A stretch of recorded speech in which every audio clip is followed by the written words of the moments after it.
Abazivo vose vakabva Ijipita naMozisi here akanzwa shungu pamusoro pavanani.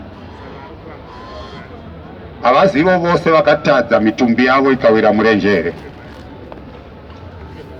Uye akapika pamusoro paanani achiti ava havangapindi pazoro rangu. Amen. Amen. Hallelujah. Amen. Havasiwo here vakabva naMozisi kuIjipita vamboitirwa zviratidzo pagungwa dzvuku, vakaitirwa chiratidzo chemvura yakabuda mudombo, asi vakatsamwisa Mwari. Akati zviro kwazvo ava vanhu ava havangapindi pazoro rangu. Yes. Amen. Amen. Kureva kuti ndo vanhu vakanga vapiwa murayiro weSabata. Yes. Vari kunzi havapindi pazoro raMwari, kureva kuti havapinde muSabata raMwari. Asi murayiro weSabata vanawo, but shoko rakuti havapindi. Saka Pauro anoti zvinoonekwa kuti vakanga vasingagoni kupinda nekuda kwokusatenda kwavo. Yes. Amen. Amen. Nokuti shoko ravakanzwa harina kuvabatsira chinhu, nokuti harina kuvhenganiswa nokutenda kwaivo vakanzwa. Amen. Yes. Hallelujah. Yes. Saka Mwari anogona kupa vanhu murayiro wokuti chengetedza zuva reSabata rive dzvene. Yes. But wovapikira kuti mupinde muzoro rangu imi. Yes. Saka kana ati havapinde muzoro rake, iye avapa murayiro wokuti zoro rai. Zvinoreva kuti zoro raavapa iri handiro zoro raari kutaura. Yes. Kune raakureva raakuti havapinde iroro. Amen. Amen. Hallelujah. Amen. Nokuti kana riri 7th day vaiva naro, vaitozorora zvokutoti pakunonga mana murenje vaitonzi munononga mana 6 days. Yes. Lechi 7 musanonge mana. Amen. Amen. iSabata. Hallelujah. Amen. Vaitotaurirwa neshoko raMwari kudai kuti kana uri musi wokutanga wevhiki, amen, Amen. munogona kunonga mana. Amen.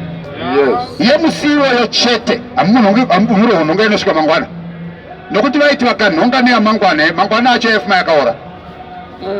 Amen. Amen. Musi wechipiri wevhiki, 2nd day, vanga vasingabvumirwe kunonga mana inosvika mangwana. Vainhonga yemusi iyoyo chete inodyiwa kupera musi iyoyo. Yes. Vakanhonga vachiti rega tinhonge neyamangwana yaifuma yakaora. Yes. Amen. Amen. But on the 6th day, Yes. zvichinzi mangwana iSabbath, Yeah. vainhonga mana yanhasi nemangwana yanga isingaori. Nokuti musi weSabata vanga vasingabvumirwe kuenda kunonhonga mana. Yes. Saka vainhonga nhasi neyamangwana. But pamadays ese vakanhonga neyamangwana yaiora. Yaiora. Amen. Amen. Kuratidza kuti ava vanhu vanga vaine murayiro weSabata. Saka Mwari aitoziva kuti the 6th day vanofanirwa kunhonga mana ye2 days, nokuti 7th day havabvumirwe kuenda kunonhonga iSabata. Saka vainhonga ye2 days yanga isingaori, yailasta for 2 days. Yes. Amen. Amen. But Mwari ari kuti havapinde muzorora. Aish. Irava. Hey. Ko asei vasingapinde ivi vapa murayiro weSabata. Sabata izororo. Verse Ko 18. havapinde sei. Verse 18 chapter 3 yawaHebheru. Yeah. Wakapika pamusoro pavanani kuti havangapindi pazororo rake. Mwari akapika pamusoro paanani kuti ava vanhu havapinde pazororo rake. Havazi ivo vasina kuteerera here? Havazivo vasina kuteerera here. Zvino tinoona kuti vakanga vasingagoni kupinda. Zvakavatadzisa kupinda muzororo raMwari nokusatenda kwavo. inyaya yekuti havana kutenda. Amen. Amen. But murayiro vaidiyawo, Vaiva nawo. vaichengeta. Yes. But havana kupinda muzororo raMwari. Yes. Yeah. Murayiro watiri kutaura haasi maseremoni amunotaura tikutaura 10 commandments unosanganisira sabata. Vakatadza kupinda muzororo raMwari kunyange sabata vaichengeta. Yes. Chakavatadza kupinda inyaya yekuti havana kutenda. Yeah. Saka zvinoreva kuti kunyange ukachengeta sabata asi ukasatenda haupindi. Yes. Haleluya. Amen. Amen. Yes. Kunyange ukarespekta baba vako namai vako asi ukasatenda haupindi. Haupindi. Huh? Nyange ukaregedza kuita upombwe ukava munhu ari smart asingaite zvese izvi asi ukasatenda haupindi. Amen. Nyange ukarega kuba ukaita sober man kusvikira wafa usina kana chawatadza kana usina kutenda haupindi.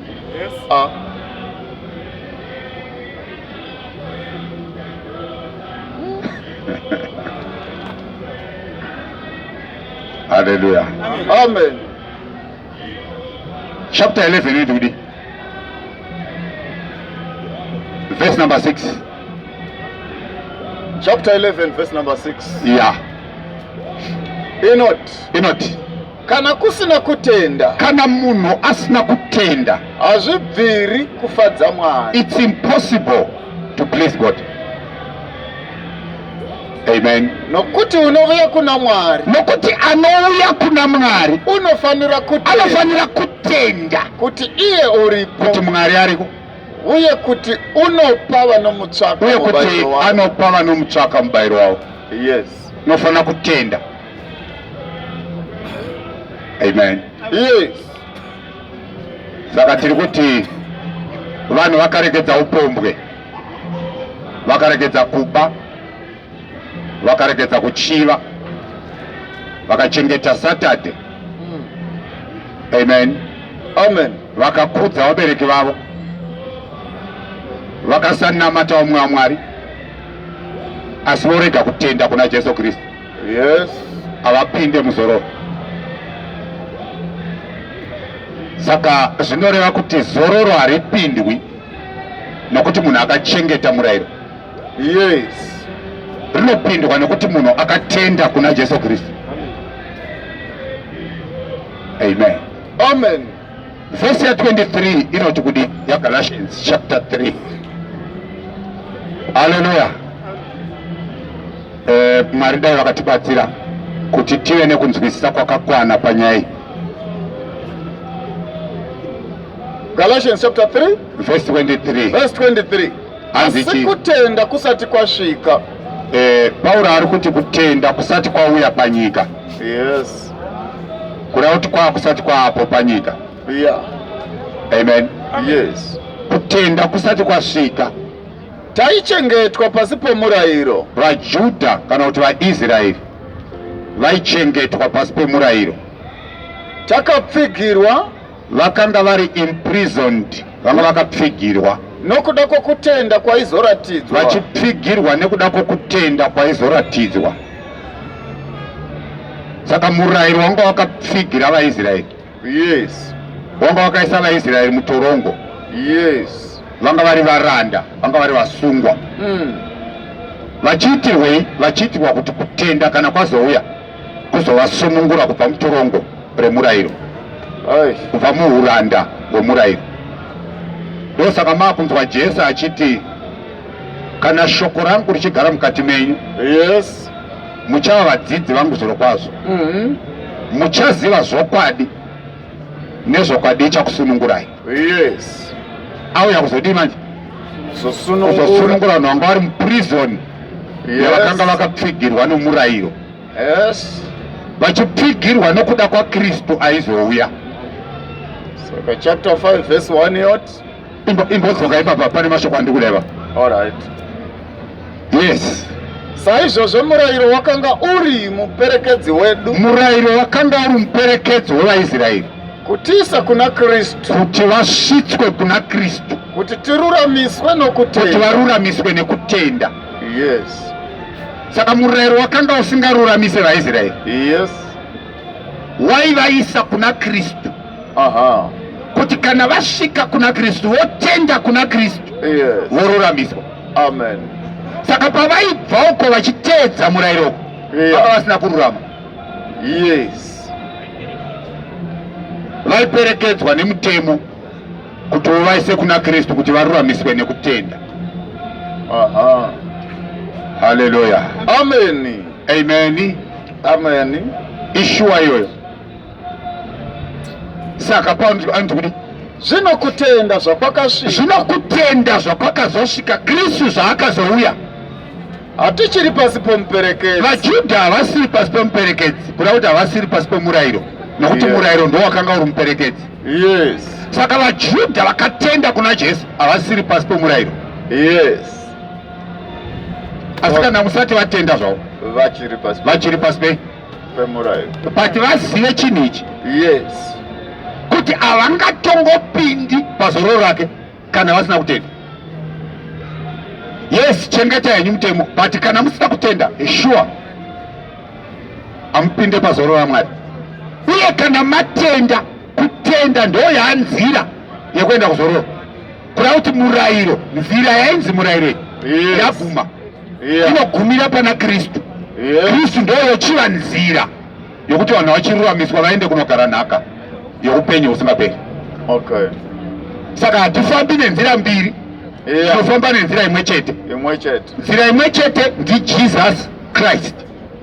Ndiye akati hakuna anouya kuna Baba asine kwandiri. Yes. Is the way, the truth And the and the life. Kureva kuti kana law iri nzira ndeimwe nzira, but nzira iyoyo is not the truth and is not the life. Hallelujah. Amen. Inzira zveshuwa. Inzwa iwe, law nemaprofeti nemapisarema inzira dzaive nzira dzakare. Jeremiah 6:16. Zvanzi naJehovha, mirai panzira muone. Zvanzi naJehovha, mirai panzira muone. Bvunzai nzira dzakare. Bvunzai nzira dzakare. Nzira dzakare ndedzipi? Ilaw, prophets and psalms. Yes. Bvunzai Old Testament Kuti nzira yakanaka ndeipi? kuti nzira yakanaka ndeipi. Mufambe mairi. Kana maratidzwa nzira yakanaka nenzira dzakare, mochibuda munzira dzakare, mofamba munzira yakanaka, Mugowanira mweya yenyu ndokuti zororo. muwanire mweya yenyu zororo. Asi vakati hatidi Asi vanhu kufamba vakati mairi. hatidi kufamba munzira yakanaka, toda nzira dzakare. Yes. Kuroti vanhu vakati hatidi Jesu, toda Sabata. Hatidi Jesu, toda David, mapisarema. Haleluya. Yes. Hatidi Jesu, toda vaprofita. Hey. Jesu anodudzira mashoko iwayo ekuti bvunzai nzira dzakare. Akutaura nzira dzacho, ndiye akazodzibudisa pachena. Yes. Ina handisi ndikutaura Luke, zvakaburiswa pachena naJesu kuti nzira dzakare chii. Luke chapter 24 Eh, verse 44. akati kwavari, kuvadzidzi ndiwo vake, mashoko angu ndo mashoko angu andakakuudzai ndichiri andakakuudzai ndichiri nemi, kuti zvose zvakanyorwa kuti zvose zvakanyorwa pamusoro pangu. pamurayiro waMozisi. Saka murayiro waMozisi wainyora zvani? Inzira yakare. Ndeimwe nzira 1. Ndo imwe nzira yakare iyoyo 1. Napamaprofita, Nepavaprofita imwe nzira futi yekare dza2. napamapisarema Nepamapisarema imwe nzira yakare dzangani 3. dzanhatu. Dzainongedzerei? Dzainongedzera nzira yakanaka inonzi Jesus, kuti kana vanhu vaakufamba ufambe nenzira kuti vawanire mweya yavo zororo. Amen. Yes. Haleluya. Yes. Chinzwa chapter 11 verse 28. Verse 28 Mateo. Inzwa zviri kutaurwa navaruma. Amen. Yes. Jeremiah ati bvunzai nzira dzakare, Yes. kuti nzira yakanaka ndeipi, mufambe mairi, muwanire mweya yenyu zororo. Ari kuti mweya yenyu nderi kuda Sabata, Yes. hamuzimi panyama. Yeah. Amen. Saka Sabata raive vava ranga riri rekuzorora panyama, kutoswera vakagarawo vasingashande kana chinhu. Yeah. Asi Jesu auya, inzwai mashoko ake, Ari kuda kupa zororo remwe. akuda kupa zororo rakataurwa Verse naJeremiah. 28. Yes. Uyai kwandiri, Uyai kwandiri, imi mose imi mose makaneta makaremerwa, makaremerwa, ini ndichakuzorodzai. ini ndichakuzorodzai. Alright, havana zororo here? Vanaro zvevesabata. naimi vana havana sabata here ari kuti anova judha ka Yes. havana murayiro wesabata here Vanawo. but ari kuti ndishadi Ndokupa izoro. ari kuda kuti iro harisi zororo bai Yes. ehe ende ndiye akanga apa Yes. saka mukanzwa ati apa vanhu chinhu ozozoka kuti haachirasai Yes. usazoti aiwa hazviite aiwa rasai Pakatunzi vakati hatidi. vakati hatidi najeremia kufamba munzira yakanaka toda dzakare Wakambozviitirei? haleluya vakambotipirei nzira idzodzo saka tichada kubuda madziri Yes. ndini ndakakupai Yeah. ndaiziva padzaiterera saka ndiri kuti dzaguma Waiva chitochikedzai iyi waiva muperekedzi cheta murayiro wamwari supreme mutemo wamwari supreme Hey. haleluya Yes. yes hanzi inacho jesu Muise joko rangu pamusoro penyu. muise joko rangu pamusoro penyu chaari kuti joko mutemo Yeah. musazofunga kuti ndeyekupa mombe kana madhongi mutemo ndowaari kuti muise joko rangu saka ari kuti isai mutemo wangu pamusoro penyu Yes. amen Yeah. saka kana ati muise joko rangu kureva kuti kune mumwe ane joko futi Yeah. Kune rimwe joko. kune rimwe joko futi raakuti iro rariite Yes. chitakurai rangu saka raiti hariite nderamozisi Hey. amen Yes. ndori kunzi napita varimwe hama tadireiko kuidza mwari tichiisa pamitsipa yevadzidzi joko Yes. rakanga asingagoni kutakurwa nemadzibaba edu Yes. kunyange nesutakariza Suwo. saka toda kutakudza ava Hey. Madzibaba akaritadza. madzibaba nderipi joko raakatadza kutakura jeremia anoti tarirai mazuva anouya handichaita sungano itsva nemba yaJudha uye nemba yaIsraeri Yes. haingafanana nesungano yandakaita nemadzibaba avo Yes. pandakavabata ruoko ndikavabudisa munyika yeIjipita Yes. ndakaputsa sungano yangu kuti vakatadza kutakura joko madzibaba akaritadza Yes. Ijoko. ijoko Yeah. saka jesu akuti isai rangu Yes. yes Mudzidze kwandiri. mudzidze kwandiri uko vaidzidzwa kubva kuna mozisi Yeah. amen Yes. iye zvakunzi chidzidzai Kwandiri. kwandiri Nokuti ndiri munyoro. inzwa mashoko aya zvakanaka amen Yes. mashoko ekuti nokuti ini ndiri munyoro aya Yeah. anoreva kuti mozisi was so harsh Yes. murayiro wanga uri harsh Yes. waiti munhu akautyora ngaurayiwe Yeah. amen Yes. jesu azouya manje Yeah. nokuti munyoro Yes. amen Amen. vanouya nechifeve Yeah. zvanzi kamubata achifera Bata. zvinopa kunyora kwakaita mozisi anoti vanhu vakadai ava Ngavatakwe ngavatakwe nemabwe vafe Yeah. mozisi aiti ngavaurayiwe Yes. amen Yeah. jesu akati zvakanaka mozisi akakunyorera zvakanaka kwazvo Yes. saka zvondoitawo inini wacho ndezvokuti kana paina asina kumbotadza pakati penyama ngaatange kunonga domba atake mukadzi Hey. ndobva avapa mukana kwakudiza Kunyora hake pasi. kwakuzosumudza musoro naye kwakutaza pasara mukadzi uye ari wani Hey.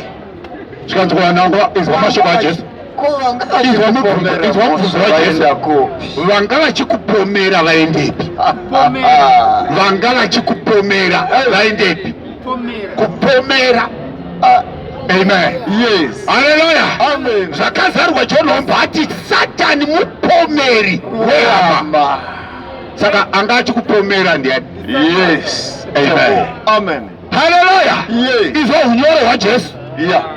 anoti iwe chienda asi usazotadzazve Yes. mozi aiti urayiwa Yeah. uyo akuti chienda Asi asi usazota saka munyoro Sure. takurai joko rangu nokuti rakareruka nokuti ini ndiri munyoro Yes. amen Ndine moyo unozvininipisa. ndine mwoyo unozvininipisa kuti muwane zororo pamweya yenyu. itai izvi zvose kuti muwane zororo pamweya yenyu Nokuti joko rangu rakanaka. nokuti joko rangu rakanaka Nomutoro wangu unoreruka amen Yes. hallelujah Yeah. he is prince of peace and he is love Yes. hallelujah Amen. saka asiyana mozisi Yes. saka kana uchida kutakurana mozisi uri pamahwani Nzira dzakare. inzira dzakare Chapter 1 Hebrews verse 1. ya Mwari wakataura kare. Mwari akataura kare Kuna madzibaba kumadzibaba edu Israeli muvaprofita aitaura muvaprofita nemigove mizhinji izwa nenzira zhinji. kuna kuti nenzira zhinji. Yes. Amen. Yes. Hallelujah. Mitovo mizhinji. Inzwa nzira dzaaitaura nadzo. Yeah. Amen. Amen. Anombotaura nemumwe muprofita ainzi Ezekeri. Yes. Zvikanzi Ezekeri tora ndoo yemunhu Yeah. udye. Haleluya. Inzira yaitaurwa nayo naMwari. Tora ndoo yemunhu ubike udye. Bika udye. Ezekeri akati yomunhu here. yemunhu here yakomana. Amen. Yes. Haleluya. Yeah. Ndoba Ezekeri achema ure. Yeah. Okay. Chiregedza ndikurerutsire. Chitora yemombe. Uibike mboto mukambure udye. Ozvidyirapo. Haleluya. Amen. Ndo yaakazotora.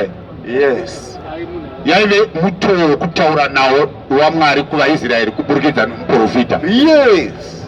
Pane mumwe mutoo anonzi Ezekeri. Yeah.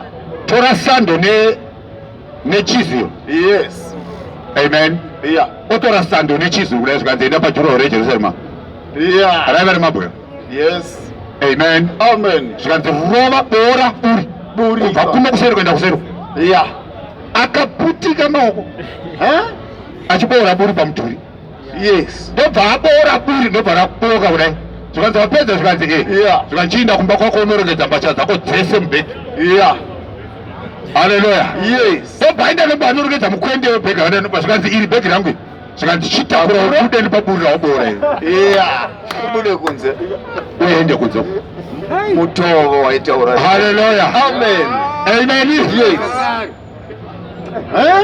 Ezekeri akati zvinorevei izvi? Revei nai. Panokwana munhu here nebhegi apa? Haleluya. Amen.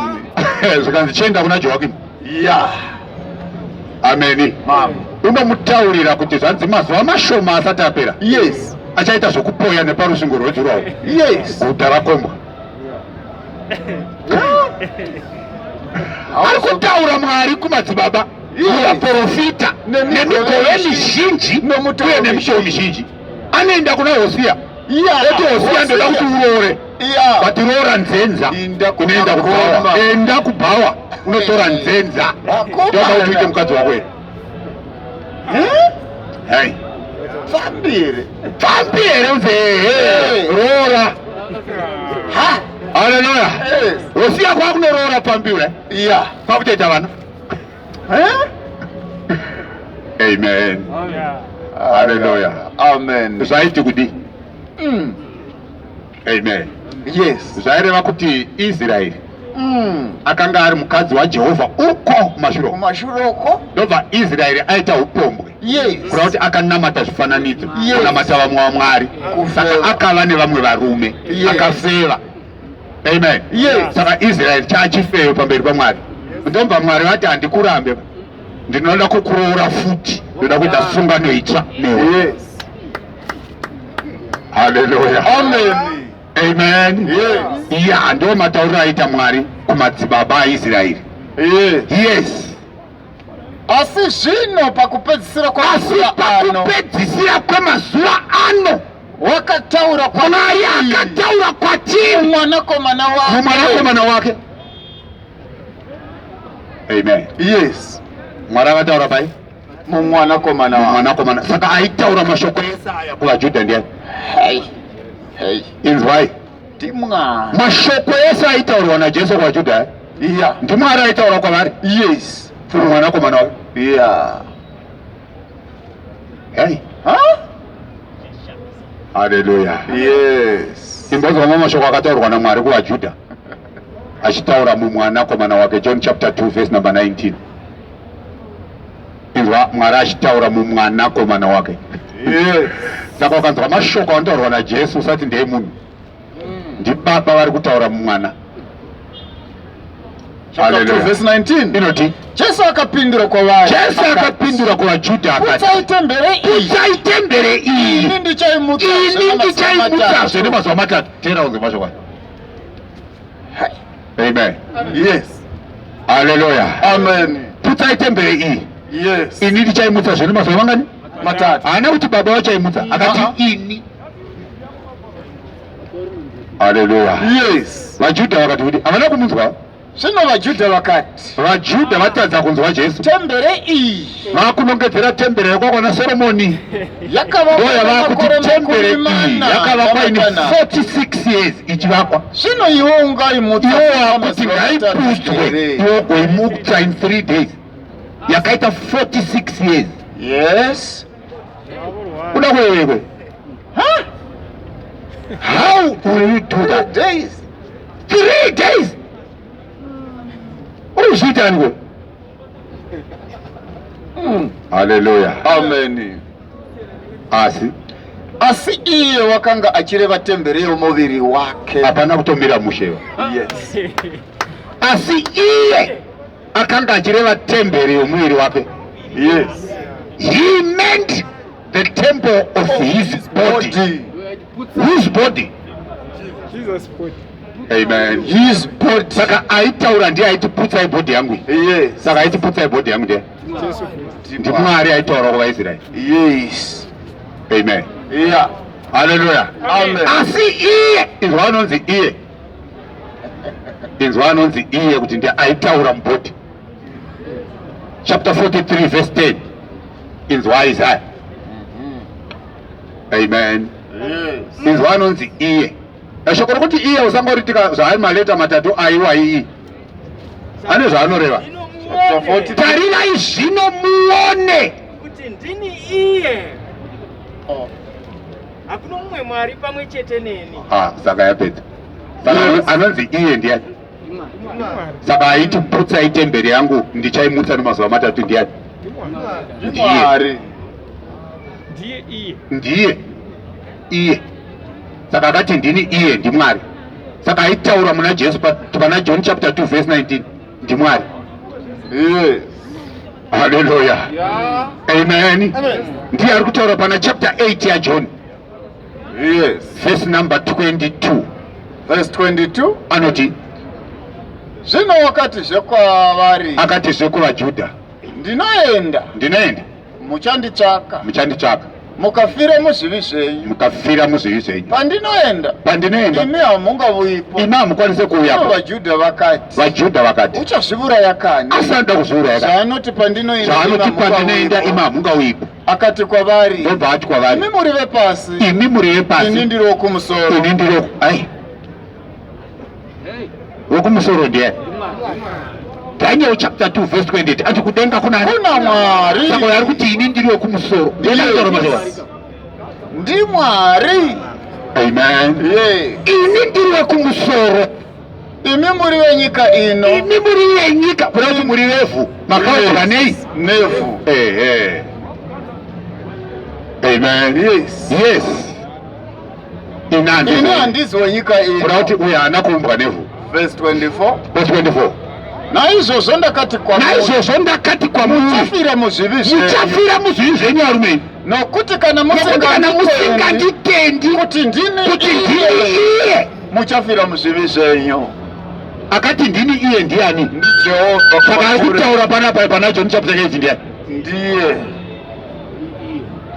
Ndi Mwari.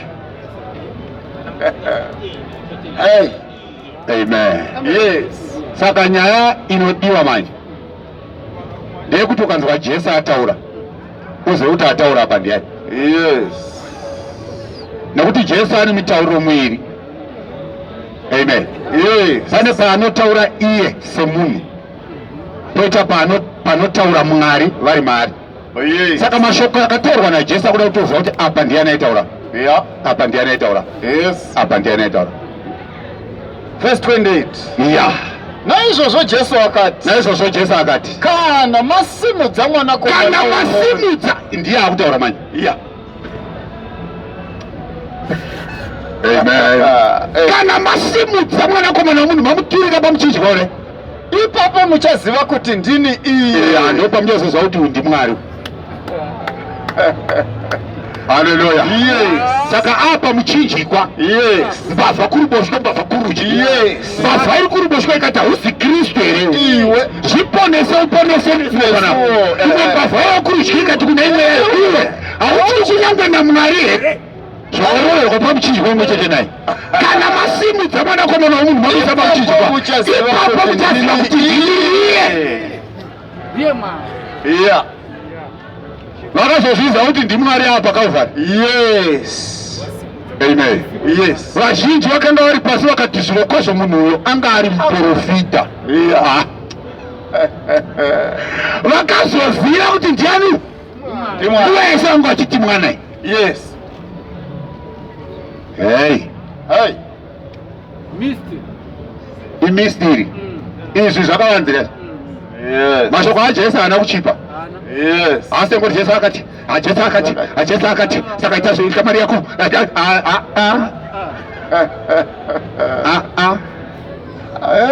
zvoda kuti mwari abatsire vanhu Yes. mashoko ajesu aite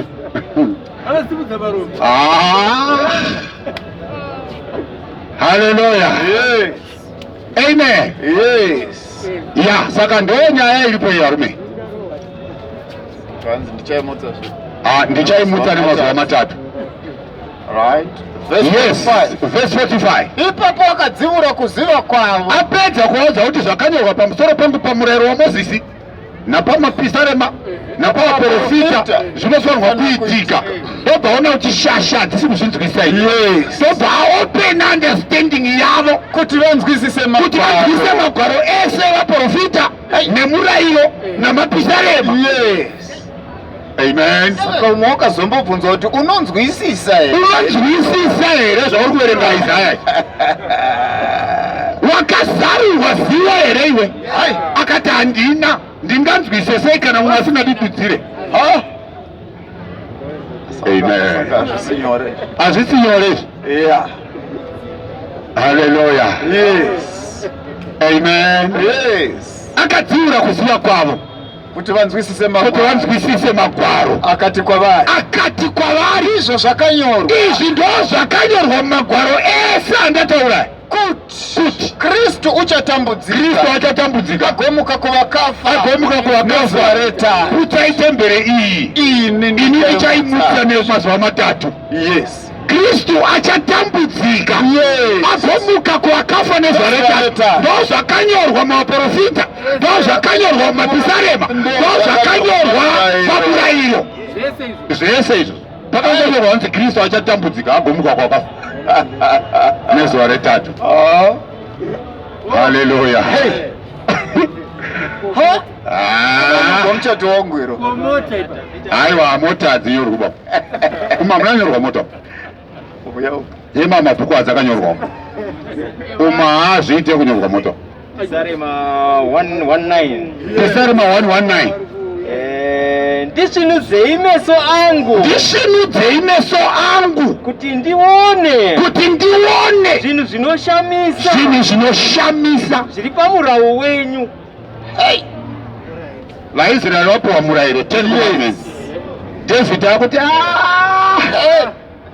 pamurayiro pane zvinhu zvinoshamisa zvinokuti nditokwanisa kuzvionaka ini Mwari tosvinudzai meso angu. Mirayiro ndikutoiverenga. Chengetedza zuva Sabata revedzvene. Usaona mumwe mwari kunze kwangu. Usazviitira chifananidzo kana kufukamira. Kudza baba vako namai vako. Itawo kwako sezvaunozvida. Usauraya, usaita upombwe. Ndikuzviona but pane zvandisiri kuona zvakavanzika zviri murayiro. Saka ndoda kutosvinudzwa meso nemi. Zvinoreveiko? Zvinoda kuti Jesu achatambudzwa agomuka kuvakafa nezuva retatu. Kuti kudii? Anomukire anotambudzikirei kuti marudzi ose maJudha nemaGentile vari kunzi marudzi ose aparidzirwe nezita rake. aparidzirwe nezita rake. Kutendeuka. Kwete prosperity. Prosperity gospel. Avaparidzirwe prosperity here. Kwete. Vanoparidzirwa kutendeuka. Repentance. Nokukanganwirwa zviri.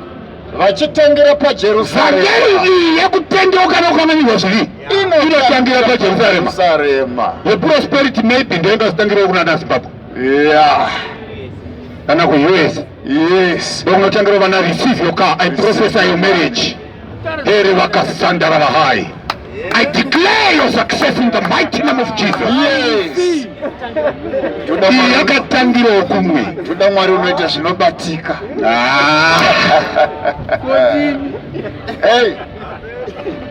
Huh? Hallelujah. Amen. Yepa Jerusalem izwa pa ikutangira. Yes. Jerusalem. Toka izwa chapter 2 yakutanga evangelia. Yes. Yakutanga evangelia. Amen. Yeah. Chapter 2 verse 36. Izwa. Yes. Mabasa ya apostoli. Yes. Izwa mabasa ya apostoli. Yatanga evangelia manje. Verse 36. Inoti. Inoti. Zvino imba yose ya Israeli ngaizive kwazvo. hayi mboveka verse 14 usati waida. Alright. Verse 14. Anti yatangira pa Jerusalem. Yes. Inzwa. Zvino Petro amire nevane gumi Petro amire nevane gumi nomwe chete. akadanidzira Akaparidza kwavari achiti varume veJudhea nemi mose mugere Jerusalema, ichi chinhu ichi ngachizikanwe nemi mose, muteerere mashoko angu. Ari kupatsira varume veJerusarema. Yes. Ichatangira paJerusarema. Yes. Amen. Yeah. Hallelujah. Yeah. Verse ya 36. Verse 36. Yeah.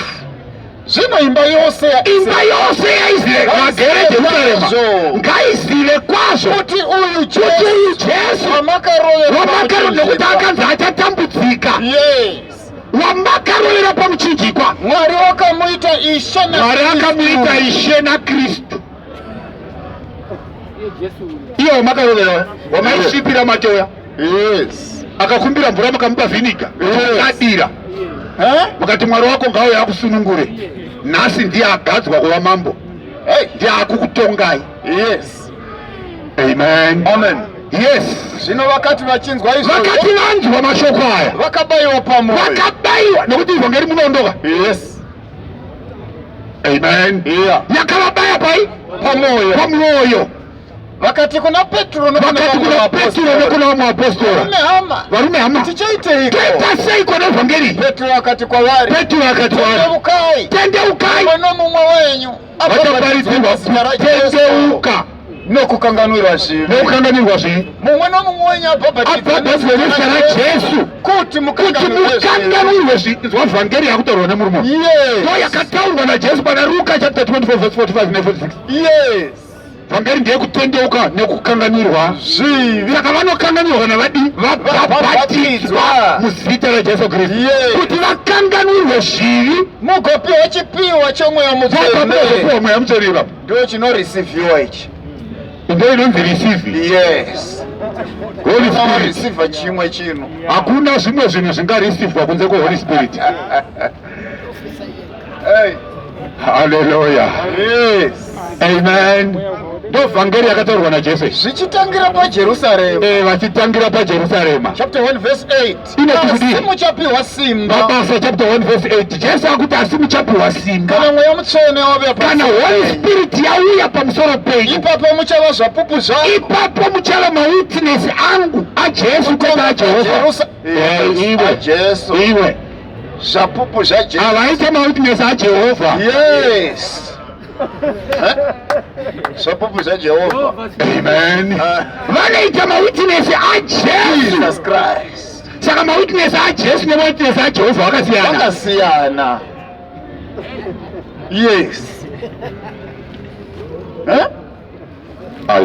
Zvakasiyana. Amen. Yes. Vakaona Jehovha nevakaona Kristu vakasiyana. Saka kupupura kwavo kwakasiyana.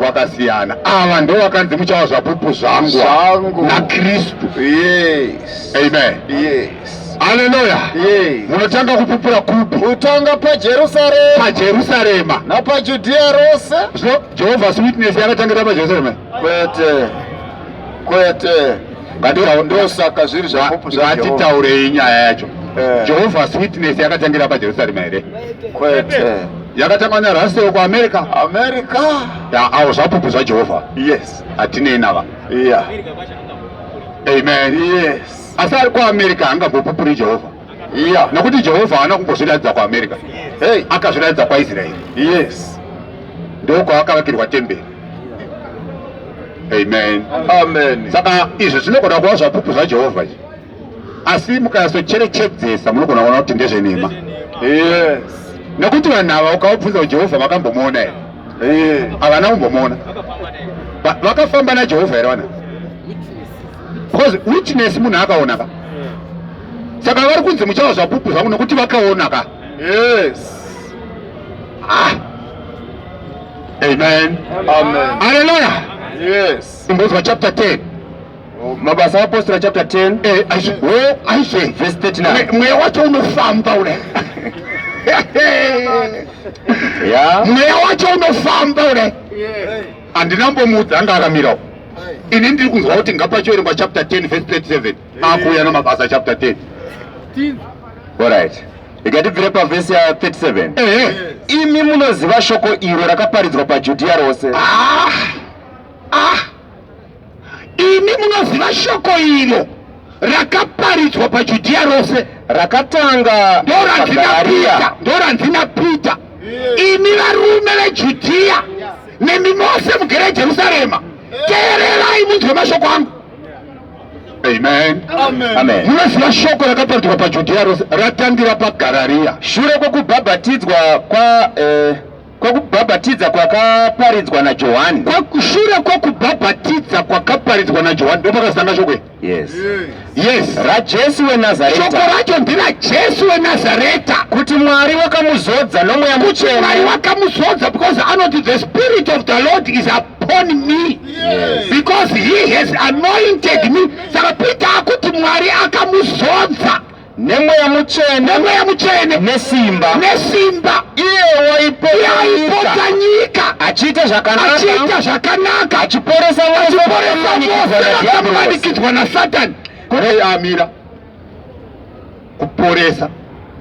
Munhu anoporeswa munhu anenge aita sei? Saka kurwara kunobvepi? Yeah. Kurwara kumanikidzwa naSatani. Amen. Amen. Saka Jesu aiporesa vose vakamanikidzwa naSatani. Nokuti Mwari waiva naye. Verse 39. Nokuti Mwari waiva naye. Anga ari kupi? Anga ari mari. Yes. Amen. Amen. Yes. Verse 39. Verse 39. Nesu tiri zvapupu zvazvose. Vanapita zvapupu zvezvose zvakaita munyika yavaJudha nemuJerusarema tichiona ule. Yeah. Yes. Ndiye wavakauraya tichiona vachimuturika pamuti tichiona. Ndiye wakamutswa naMwari on the third day akamupa simba kuti aonekwe pachena. Akasaonekwa navanhu vese vese asi nezvapupu zvakagara zvataurwa naMwari kare. isu tisu zvapupu zvacho taidya nokunwa naye amuka kuvakafa. Ndo zvapupu. Haleluya. Amen. Saka ava ndo zvapupu zvanya zvaKristu. Vaidya nekunwa naye amuka kwakafa. Vakamuona amuka kwakafa. Yes. ZvaJehovha I don't know kuti vakadya naye. Haleluya. Amen. Amen. Ipapo apa uri kutoona nhema dzakaparidzwa pasi rino rese. Jehovah's Witness. Zvapupu zvaJehovha. Utoona nhema iyo ratoburitsa kuti mukwandari wesangano uya uri mudondo. Nokukura kwese wesangano riya vari musango.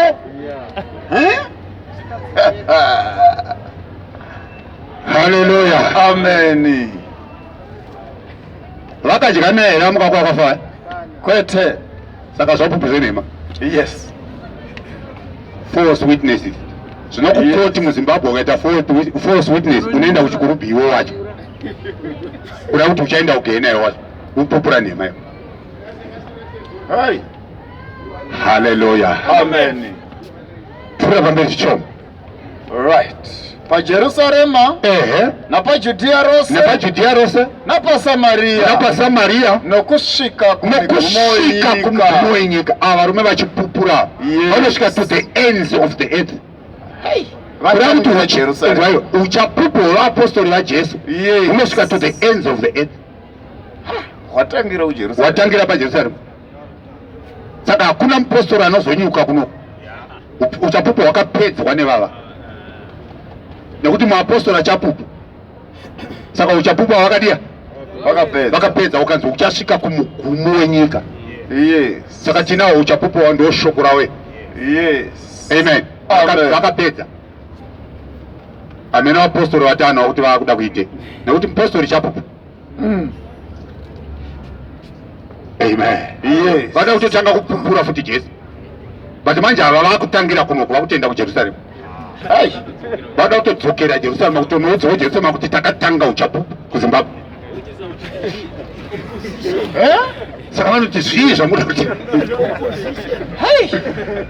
takatanga uchapupu kuZimbabwe kupi pakuwambwa pawedza chitwatizi kuwambwa. Haleluya.